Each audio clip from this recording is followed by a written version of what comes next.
Assalamualaikum warahmatullahi wabarakatuh. Perkenalkan, nama saya Afdal.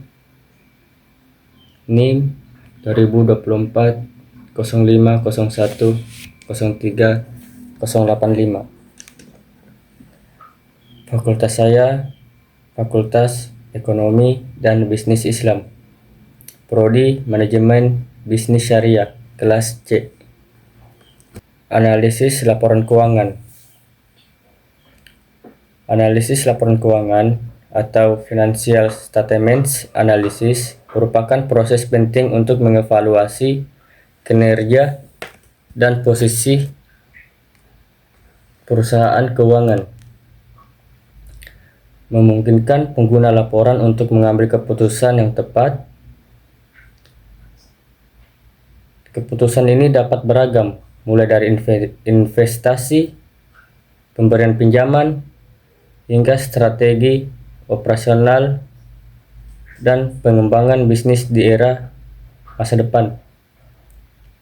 Presentasi ini dirancang untuk memberikan pemahaman mendalam tentang teknik, rasio, dan interpretasi yang diperlukan dalam menganalisis laporan keuangan utama, khususnya neraca atau laporan posisi keuangan, laporan laba rugi, dan laporan arus kas. Pemahaman yang kuat akan konsep-konsep ini sangat penting bagi mahasiswa akuntansi, analisis keuangan, dan profesional bisnis yang berupaya meningkatkan nilai strategis mereka.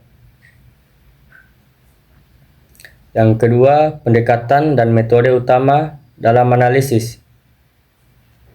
Ada beberapa metode fundamental yang digunakan oleh analisis untuk menafsirkan angka-angka dalam laporan keuangan. Kombinasi dari metode-metode dan memberikan gambaran yang lebih holistik dan akurat mengenai kondisi perusahaan. Di sini terbagi menjadi 3. Yang pertama itu analisis horizontal atau trend.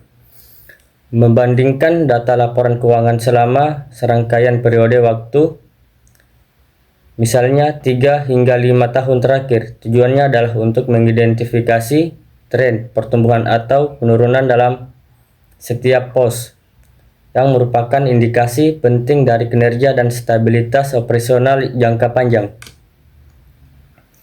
Yang kedua, analisis vertikal atau ukuran bersama.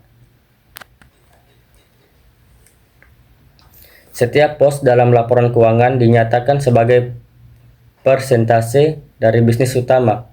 Misalnya, total aset untuk neraca atau penjualan untuk laporan laba rugi.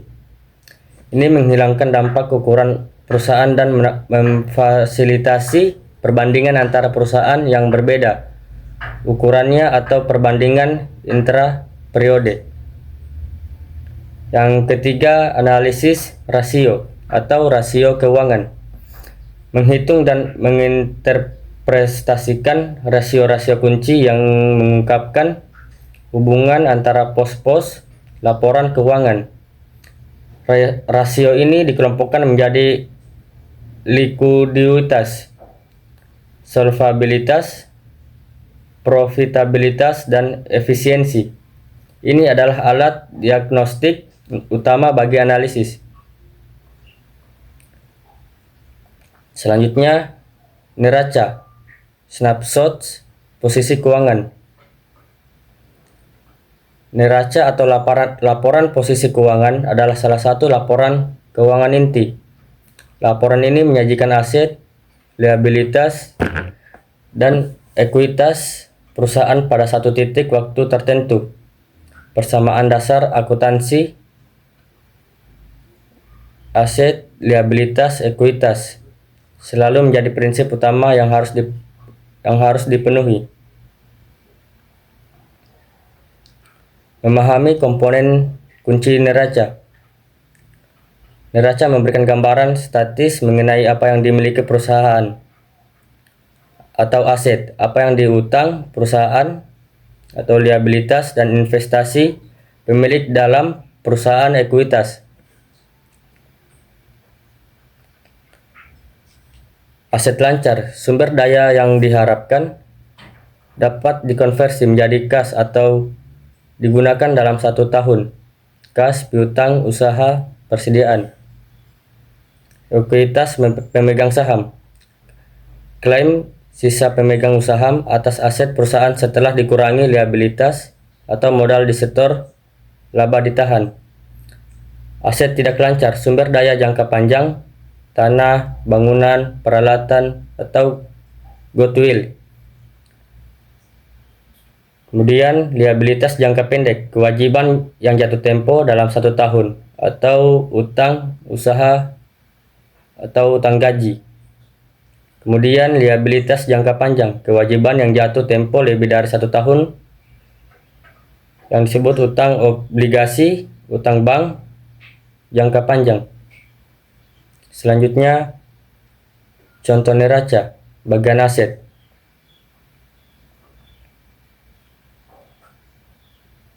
Kemudian contoh neraca, bagian liabilitas dan ekuitas. Selanjutnya, kategori rasio kunci dari neraca.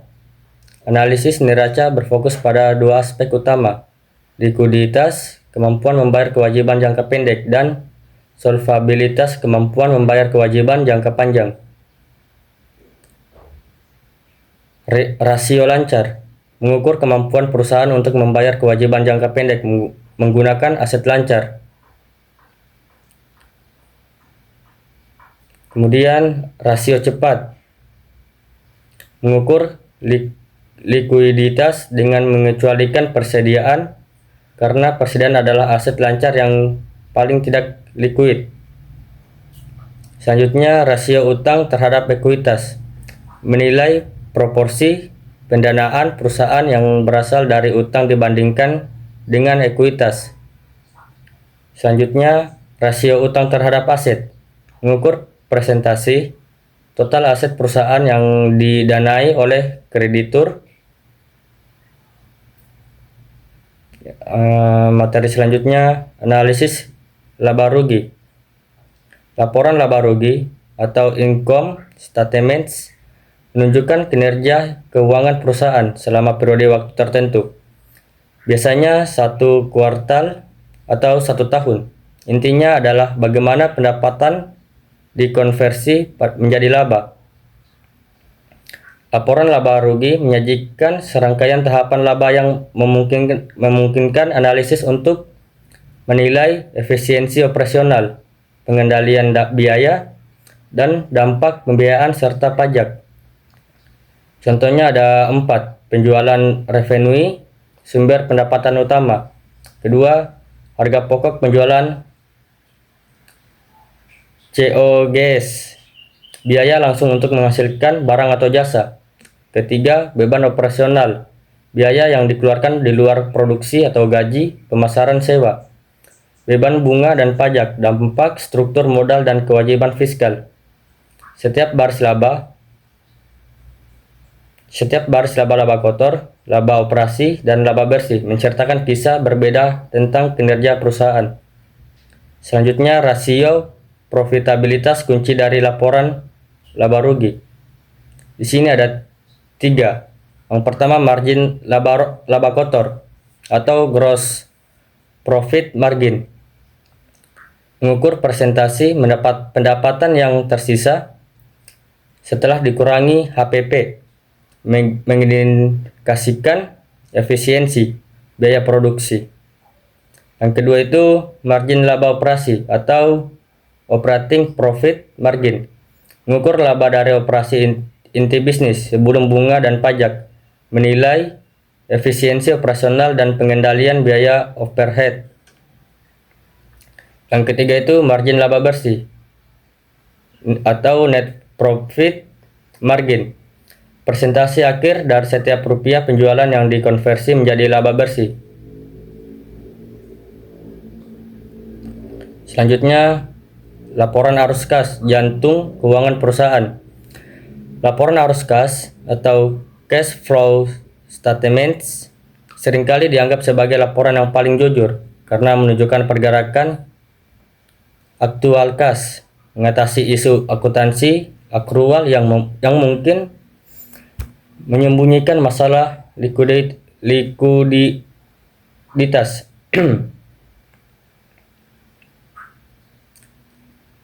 Sini ada contoh-contohnya di sini, dan materi selanjutnya sintesis dan kesimpulan analisis.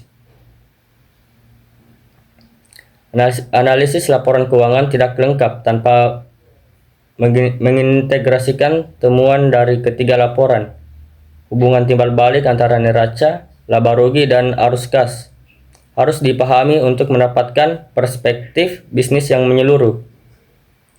Pertama itu interkoneksi laporan.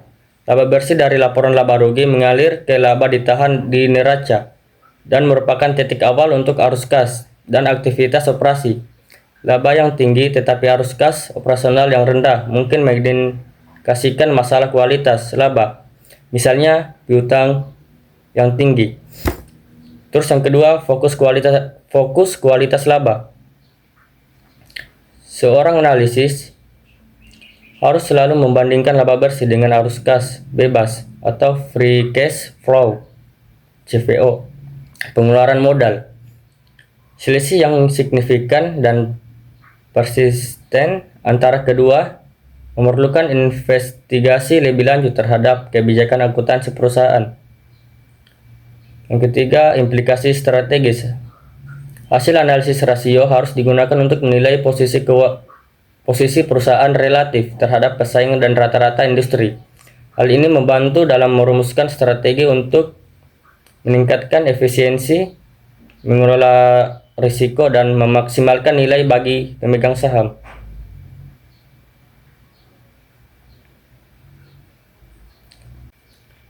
Baik, itu saja yang bisa saya sampaikan.